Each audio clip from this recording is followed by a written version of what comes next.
రెండు రోజుల క్రితం జరిగిన కాశ్మీర్లో జరిగిన ఉగ్రదాడిని ప్రతి ఒక్కరు కూడా ఖండిస్తూ ఉన్నారు.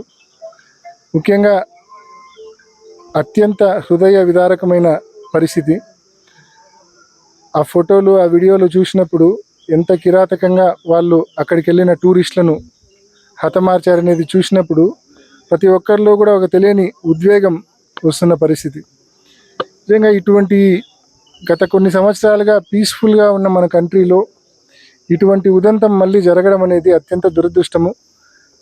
ఈ ఉగ్రవాదులు ఎవరైనా సరే తప్పకుండా ఇప్పటికే కేంద్ర ప్రభుత్వం సీరియస్గా రెస్పాండ్ కావాల్సిన పద్ధతిలో అవుతూ ఉంది.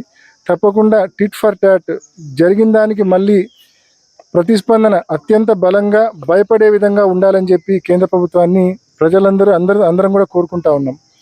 ముఖ్యంగా ఇప్పుడిప్పుడే కాశ్మీర్ అనేది ఇప్పుడిప్పుడే గడిచిన కొన్నేళ్లుగా టూరిజం బాగా ఇంప్రూవ్ అవుతూ ఉంది. ఈ మధ్యకాలంలో చాలామంది అబ్రాడ్ పోవడంలా ఎక్కువ కాశ్మీర్ పోతున్నారు. కాశ్మీర్నే ఒక రకంగా మినీ స్విట్జర్లాండ్గా చూస్తూ ఉన్న పరిస్థితి. అంటే అంత అద్భుతమైన సీనిక్ ప్లేస్ కాశ్మీర్. విపరీతంగా టూరిస్టులు ఈ మధ్యకాలంలో మన దేశంలో ఉండేవాళ్ళు, బయట దేశాల్లో ఉండేవాళ్ళు కూడా కాశ్మీర్కి వస్తూ ఉన్నారు.